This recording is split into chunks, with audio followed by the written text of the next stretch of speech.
Hello प्यारे बच्चों, जय श्री कृष्ण, जय हिंद। बालाजी कोचिंग क्लासेज में आपका स्वागत है। बच्चों, आज हम कक्षा 10 के गणित के दो इंपॉर्टेंट क्वेश्चन लाए हैं जो आपके यूपी बोर्ड परीक्षा 2024 में बार बार पूछे जाते हैं। जैसे कि क्वेश्चन आपके ऊपर लिखा गया है तो इनको हम सॉल्व करेंगे। बहुत बच्चे इस क्वेश्चन में गलती करते हैं। हमने अपने क्लास में टेस्ट लिया तो यहाँ पर भी बच्चे गलती कर रहे थे। वो गलती आप ना करें इसलिए हम इसको यूट्यूब पे अपलोड करने वाले हैं। तो देख लीजिए क्वेश्चन क्या है।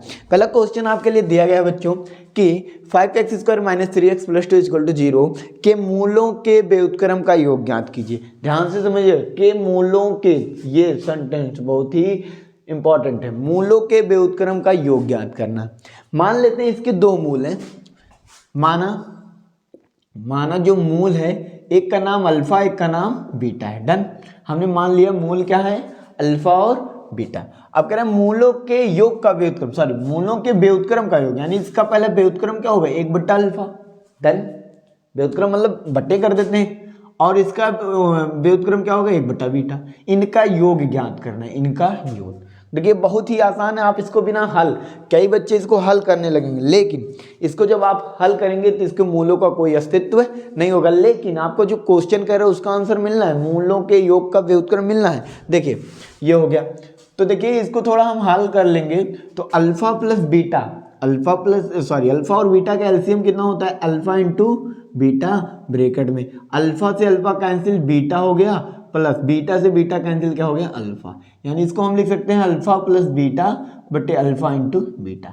अब देखिए एक चीज आपको यहाँ पर दिया गया है कि शून्यांकों का योग निकल गया और शून्यांकों का गुणनफल। तो आप जानते हैं शून्यांकों का योग यानी alpha plus beta equal to होता है -b/a। आपने ये समझा है, ये जानते हैं, आपने पढ़ा है। तो देखिए b की वैल्यू कितनी है यहाँ पर, इसकी तुलना करेंगे ax² plus bx plus c से बराबर 0। तो b की जगह कितना है, -3। तो यहाँ पर माइनस पहले से, और -3/a का मान है 5। डन। तो -3/5। और अल्फा इंटू बीटा की वैल्यू कितनी है आपकी, c/a, और c का मान है प्लस का 2। देखिए प्लस का 2 बटे में 5। तो यहीं पे वैल्यू ला के रख देते हैं। अल्फा प्लस बीटा की वैल्यू 3/5, अल्फा इंटू बीटा की वैल्यू 2/5। तो देखिए ध्यान से, 5 से 5 हो गया बर्बाद, तो 3/2। तो इस क्वेश्चन का आंसर यानी इस मूलों के व्युत्क्रम का योग कितना हो जाएगा, 3/2 इज द करेक्ट आंसर। तो ऑप्शन में आपको आता है तब भी आप बता सकते हैं, अगर आपको क्वेश्चन में देता है विस्तृत में तब भी आप इसको लगा के बता सकते हैं। आप इसका गुणनखंड करते जाएंगे, लेकिन गुणनखंड होगा नहीं, क्योंकि इसके मूलों का कोई अस्तित्व नहीं है। इसके विविधकर का मान ऋणात्मक आता है, इसलिए इसके मूलों का कोई अस्तित्व नहीं है, लेकिन आपको इसको करना है। इस प्रकार इस सवाल को कर सकते हैं। दूसरा सवाल है, यदि द्विघात समीकरण 1 + m² × x² plus 2mcx plus c² - a² = 0 के मूल बराबर हों तो सिद्ध कीजिए कि c² - a² ब्रैकेट में 1 + m²। तो देखिए शर्त क्या होती है जब मूल बराबर होते हैं, तो ध्यान से देखिए मूल कब बराबर होते हैं, मूल जब बराबर होते हैं तो d का मान इक्वल टू होता है 0। d का मान 0 होने का मतलब b² - 4ac, यही तो तब विविधकर इक्वल टू क्या हो जाए, 0 के बराबर हो जाए। डन। आगे चलते हैं। इधर से हम इसकी तुलना ax² plus bx plus c से कर देते हैं बराबर 0। तो a की जगह पे आप ध्यान से देखेंगे, b की जगह क्या है 2mc है ना, तो इसका क्या हो जाएगा होल स्क्वायर -4 गुणे a की जगह ध्यान से देखिए 1 +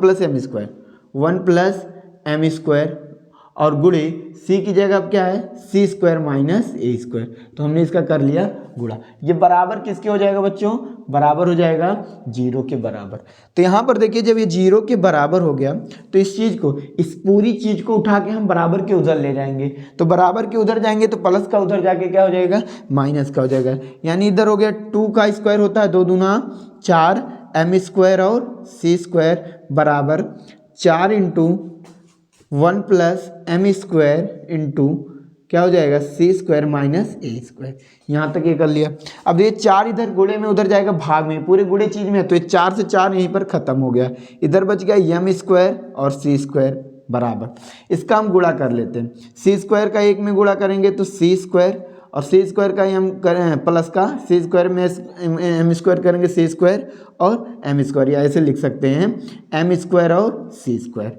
फिर ए को करेंगे तो माइनस का ए स्क्वायर, फिर ए का एम में करेंगे तो क्या हो जाएगा प्लस, देखिए माइनस और प्लस का गुणा माइनस ए स्क्वायर और एम स्क्वायर हो जाएगा। डन, यहाँ तक कोई दिक्कत नहीं होगी आपको। देखिए एम सी स्क्वायर इधर प्लस का इधर प्लस का, तो ये इधर आएगा बराबर के तो माइनस हो जाता है, तो ये प्लस माइनस खत्म बवाल।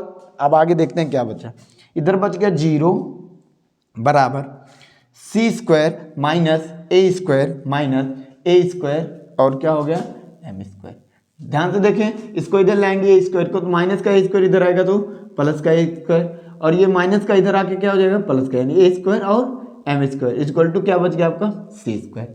ठीक है, तो ध्यान से देखिएगा, यहाँ से दोनों में से ए स्क्वायर अगर हम कर लेते हैं कॉमन, तो इधर क्या बचा ए स्क्वायर कॉमन, तो एक बच गया प्लस का एम स्क्वायर बराबर का सी स्क्वायर। तो इसको हम इस तरीके से भी लिख सकते हैं, यानी सी स्क्वायर इसको पहले लिख देना बराबर A square into 1 plus M square. चूंकि आपको क्या करना था भाई, यही चीज़ क्या करना था, ध्यान से देखिए, यही चीज़ आपको क्या करना था प्रूव करना था, तो आपने इसको क्या कर दिया प्रूव्ड कर दिया। ठीक है, डन, ये क्वेश्चन आपका हो गया डन।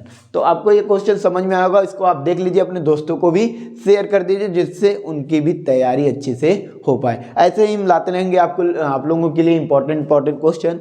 तब तक के लिए धन्यवाद, थैंक यू।